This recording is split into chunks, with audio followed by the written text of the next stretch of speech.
আসসালামু আলাইকুম সবাইকে স্বাগতম আমার ইউটিউব চ্যানেল পিএনজে কিচেনে। যদি আমার আজকের ভিডিওটি আপনাদের কাছে ভালো লেগে থাকে তাহলে লাইক দিবেন, শেয়ার করবেন ফ্রেন্ডস এন্ড ফ্যামিলিতে, আর অবশ্যই আমার চ্যানেলটি সাবস্ক্রাইব করে পাশে থাকবেন।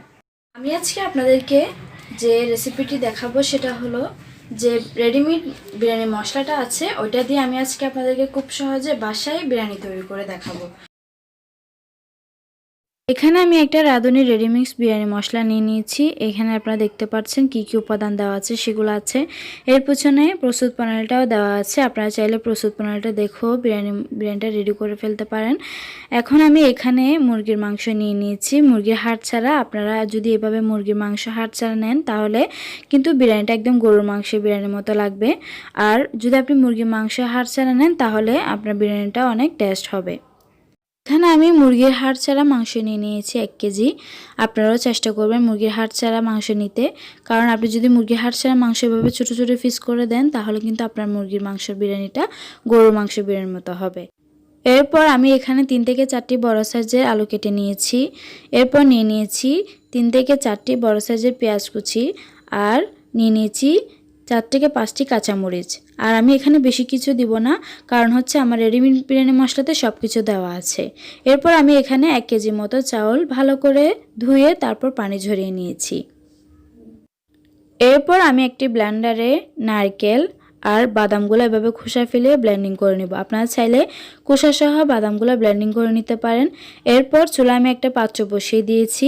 পাত্র গরম হয়ে আসলে আমি এখানে 1/2 কাপ পরিমাণ তেল দিয়ে দিয়েছি। তেলগুলো গরম হয়ে আসলে আমি এখানে যে পেঁয়াজ কুচিগুলো কেটে রেখেছিলাম সেগুলো দিয়ে দিয়েছি। এখন আমি এগুলো একটু পেঁয়াজ বেরেস্তা করে নিব। এখন আমার পেঁয়াজ বেরেস্তা হয়ে গেছে। এখান থেকে আমি অর্ধেক পেঁয়াজ একটা বাটিতে তুলে রেখে দিব। এরপর যে আদাগুলো আমি ব্লেন্ডিং করে নিয়েছিলাম সেগুলো এখন এখানে দিয়ে দিব। আদাগুলো দেওয়ার পর একটু ভালো করে নেড়ে দেওয়ার পর আমি এখানে দিয়ে দিব যে রেডিমেড বিরিয়ানি মশলাটা আমি নিয়েছিলাম আপনাদেরকে দেখানোর জন্য, সেটা আমি এখানে এখন কেটে দিয়ে দিব। এখন আমি এখানে দিয়ে দিচ্ছি যে রেডিমেড বিরিয়ানি মশলাটা নিয়েছিলাম সেটা দেওয়ার পর আমি এখানে 1/2 কাপ পরিমাণ পানি অ্যাড করে নিয়েছি। পানিটা দেওয়ার পর আমি ভালো করে এভাবে করে ভালো করে কষিয়ে নিব।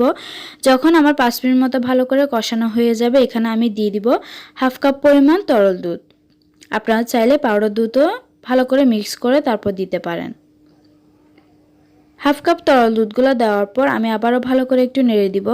ভালো করে 1 মিনিট মতো নাড়ার পর আমি এখানে দিয়ে দিব যে মাংসগুলো আমি কেটে ধুয়ে রেখেছিলাম পানি ঝরানোর জন্য, সেগুলো আমি এখন এখানে দিয়ে দিব। সবগুলো মাংস আমার দিয়ে দেওয়ার পর আমি ভালো করে মাংসগুলো নেড়ে দিব।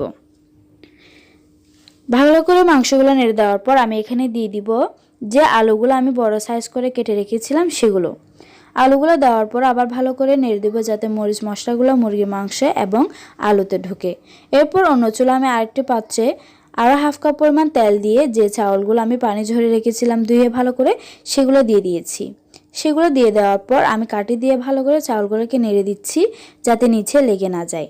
আপনারা দেখতে পাচ্ছেন আমার চাউলগুলো আমি ভালো করে নেড়ে দিয়েছি কাঠি দিয়ে। এরপর যখন চাউলগুলো আমার 5 মিনিট মতো ভালো করে তেলে ভাজানো হয়ে যাবে আমি এর মধ্যে দিয়ে দিব 1 লিটার পরিমাণ পানি। পানিগুলো দেওয়ার পর আমি এখানে 4 থেকে 5টি কাঁচামরিচ দিয়ে দিয়েছি।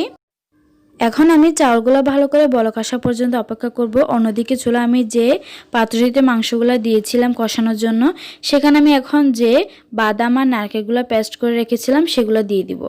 সেগুলো দিয়ে আমি ভালো করে নেড়ে দিব। আপনারা দেখতে পাচ্ছেন আমার মুরগির মাংসগুলো একটু কষানো হয়ে আসছে। এখন আমার চাউলগুলো কিন্তু বলক এসে একদম ফুটন্ত অবস্থায় হয়ে গেছে। ভালো করে আমি 4-5 থেকে ভালো করে কাঠি দিয়ে নেড়ে দিব। এরপর আমি একটা চামচের সাহায্যে যে মুরগির মাংসগুলো রান্না করেছিলাম সেগুলো আমি এখন এখানে দিয়ে দিচ্ছি।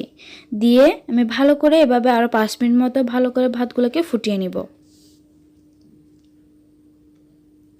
এরপর আমি এর মধ্যে দিয়ে দিচ্ছি পেঁয়াজ বেরেস্তা।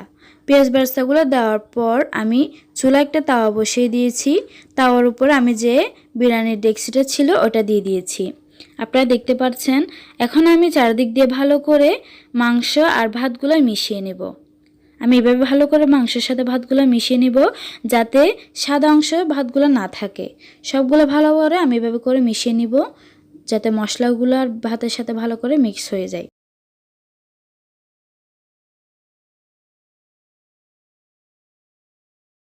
এখন আমার ভাতগুলো মাংসের সাথে ভালো করে মিশানো হয়ে গেছে।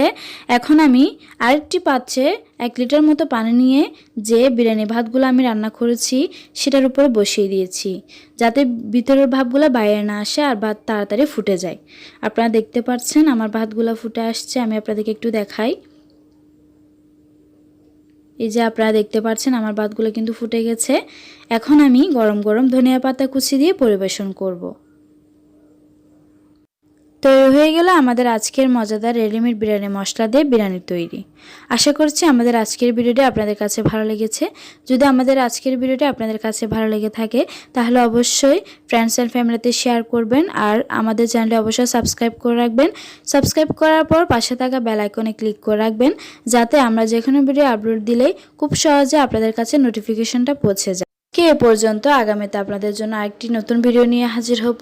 সে পর্যন্ত সবাই ভালো থাকবেন, সুস্থ থাকবেন। আল্লাহ হাফেজ।